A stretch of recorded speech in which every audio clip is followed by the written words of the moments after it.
Why do some men effortlessly command respect in their relationships while others get emotionally dismantled by the very women they love? You see it everywhere. One man makes a decision and his woman follows with excitement, while another can't even decide on dinner without it turning into a drawn-out negotiation. Both men may have started with the same confidence, the same masculine presence, and the same leadership energy that drew their women in at the beginning. But somewhere along the way, one kept his position and the other handed it away piece by piece.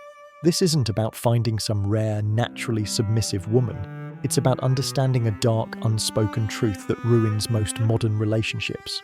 Women don't steal power all at once. They take it slowly, in ways you barely notice, until one day you're the one following instead of leading. The man who fails to see this shift loses not just control, but her respect and attraction. The man who sees it and stops it thrives. This isn't luck, it's psychology, and once you see it, you can't unsee it. Every relationship, no matter how loving it seems, is a silent battle for the frame. Frame is not just confidence, it's the authority to set the terms, shape the direction, and decide what's acceptable and what's not. Whoever controls the frame decides how money is spent, where you go, and what's allowed in the relationship. Most men think relationships are equal partnerships where love means compromise and making her happy at all costs. But in reality, they're power structures, and the one who holds the frame holds the power. The moment you lose the frame, you stop leading and start seeking permission. She may not even consciously notice when it happens, but she will feel the shift and respond to it. A woman doesn't want equality in the way men think. She wants to feel like she's with a man she can trust to lead. If you can't do that, she'll take the role herself. And the moment she does, she'll start resenting you for letting it happen. Think back to when you first met her. Who made the plans, chose the spot, and decided what you'd do? You did. That leadership was the spark that made her attracted in the first place. She followed because you gave her something worth following. But over time, small compromises start to flip the script. Now she's the one making social plans, deciding how money gets spent, and dictating what's appropriate behavior. She didn't seize that role overnight. You gave it to her little by little. You gave in to avoid conflict, to keep the peace, to show love.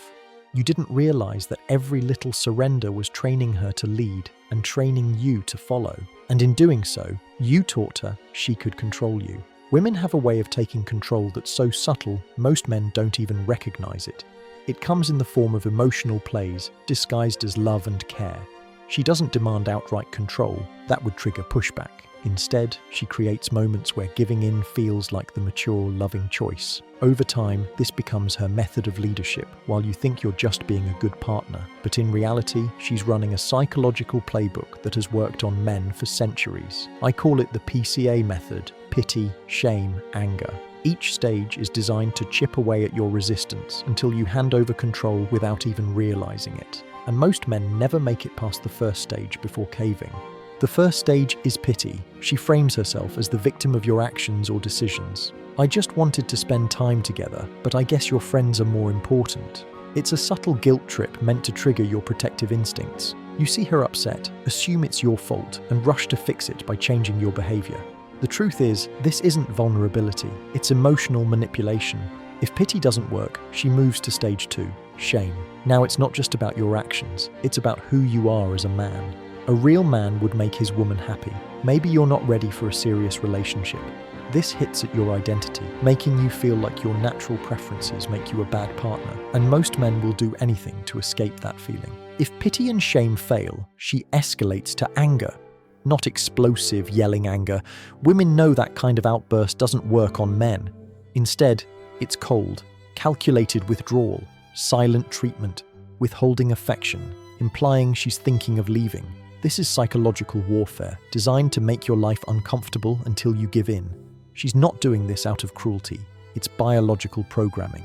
Women are hardwired to test a man's strength to see if he's fit to lead and protect. And if you fail these tests by giving in, she won't see you as loving, she'll see you as weak. This creates a trap that destroys most relationships. The more you try to make her happy by surrendering your own needs, the less happy she becomes. The more you give her everything she wants, the less she respects you. That's why the men who do everything for their woman are often the ones who get left. As philosopher Schopenhauer put it, the one who needs less controls more. In relationships, the person who's willing to walk away always holds the power. Women understand this instinctively, and they test to see if you do too. The moment you make her your main source of happiness, validation, and meaning, you've already lost. Attraction starts with leadership. In the beginning, you lead and she follows. That's what makes her feel safe and drawn to you.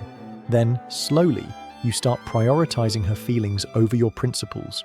You stop making decisions for both of you and start seeking her approval. The compromises get bigger until you're no longer leading at all. She's now the one setting the rules and making the calls. The attraction fades because the man she was drawn to no longer exists. And yet, most men don't notice this shift until it's too late. They look back and see it was just one decision, just one night they gave up with friends, just one thing they let slide. But those just ones add up, and they add up fast. In truth, every request, every emotional reaction from her is a test. Psychologists call it compliance testing, but it's really just her way of checking if your boundaries are real.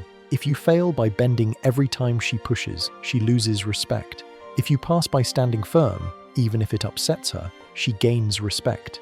The mistake most men make is thinking making her happy means never upsetting her. That's wrong. Women don't want men who never upset them. They want men who can stand firm when it matters. They are drawn to strength, even when that strength goes against what they want in the moment. That's why the happy wife, happy life mantra is one of the most dangerous lies a man can believe. Once a man becomes afraid of losing her, his leadership crumbles.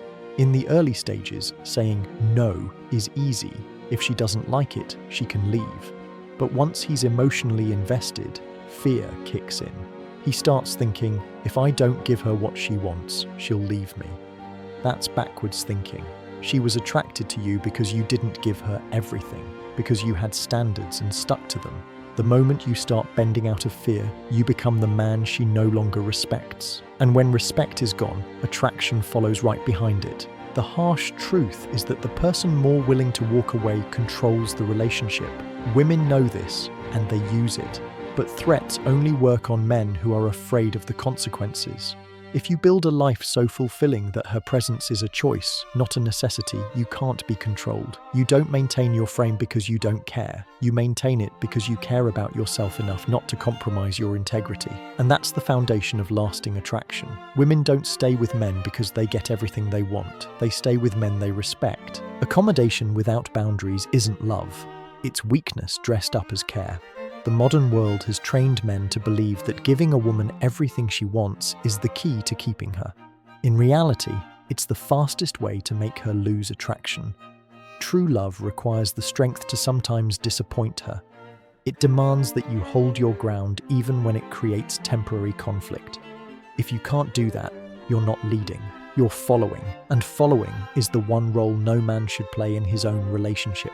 Every time she pushes and you hold firm, you prove your leadership is real. Every time you give in to keep the peace, you prove it was just for show. And once she knows it's for show, the game is over. Think about the workplace. No CEO changes policy every time an employee complains. If they did, the company would spiral into chaos. Authority is maintained by consistency, not endless compromise. Yet in relationships, men operate under the opposite belief. They think constant agreement builds loyalty. It doesn't. It builds contempt. Just like in business, leadership in a relationship means making decisions based on what's best long-term, not on who yells the loudest in the moment. Respect isn't earned through giving in. It's earned by showing competence under pressure. This is why a woman may never challenge her boss at work but will test her boyfriend constantly. At work, she knows her boss's authority is backed by consequences. At home, she's checking to see if your authority is real or just based on her permission. A woman doesn't test a man she truly respects. She only tests when she suspects you might be weak enough to fail. The moment she pushes, she's looking for proof that your boundaries are solid. If they aren't, she'll keep testing harder, and every failed test is another chip in the wall of her attraction for you. Think of it like stress testing a bridge. Engineers push a structure to its limits to make sure it won't collapse under pressure. Women do the same with men, only their tests are emotional, not physical. They'll stir drama, create tension, or challenge your decisions to see if you can handle it. If your leadership cracks under that stress, she knows you can't be relied on when real problems hit. But if you hold steady, her respect grows. The test isn't about being cruel, it's about making sure she's with a man who can protect and lead when it counts. Men who fail see these challenges as problems to be avoided. Men who pass see them as opportunities to prove themselves. That's the key difference between a man who becomes more attractive over time and a man who fades into irrelevance. The more you show strength, the less she feels the need to test. The more you fold, the more she tests, because now she's unsure, and uncertainty leads to more pressure, not less. Your goal isn't to stop the tests, it's to pass them so consistently they stop being necessary. These tests often intensify during life's transitions, moving in together, job changes, family drama, financial stress. That's because those are the moments when real leadership is most important. If you're only strong when times are easy, your leadership is situational, not real. A man who stays decisive and protective during chaos proves he's built for the long haul. A man who crumbles during difficulty shows she can't depend on him when it matters. And dependence is at the core of attraction. If she can't depend on you, she can't respect you. This is also why women sometimes create problems during otherwise peaceful times. They're not bored or malicious, they're checking the foundation. If you pass, the relationship feels more secure. If you fail, it's a sign that peace has made you soft. A relationship without occasional conflict isn't necessarily healthy. It might mean she's stopped believing you're worth testing. And when a woman stops testing, she's usually already checked out. The solution isn't to become a dictator. It's to become a leader whose vision is so compelling she wants to follow it. This requires building a life that's bigger than the relationship itself. It means having a mission, a purpose, and standards that you won't compromise for anyone. When a man lives this way, his leadership benefits her, and she knows it. Following him becomes a choice she makes freely, not a role she feels forced into. But you can't lead if you need her approval to feel secure. Approval seeking is poison to attraction. You must be willing to stand by your decisions even when they upset her. That doesn't mean ignoring her feelings. It means not letting them control you. Empathy is good, submission is not, and too many men confuse the two. You can care without catering. You can love without losing yourself. Most men fail because they can't handle seeing their woman upset. They rush to fix it, thinking they're saving the relationship. But short-term harmony often destroys long-term respect. Temporary discomfort from a good decision builds trust over time. Temporary peace from a bad decision builds resentment. The man who consistently chooses respect over peace creates a relationship that's both more challenging and more rewarding. Women aren't trying to take over because they want the burden of leadership. They do it because biology pushes them to test. If you fail, they take over by default. And once they do, they start to resent you for putting them in that position. The cruel irony is that the more you surrender to make her happy, the less happy she becomes. Not because she's ungrateful, but because her instincts are telling her she's with the wrong man. That's why so many divorces are initiated by women. They're not leaving because they didn't get enough. They're leaving because they got too much. The man gave them everything they wanted, and in doing so, stopped being the man they wanted to follow. Attraction thrives on respect, and respect can only exist when a man maintains his frame.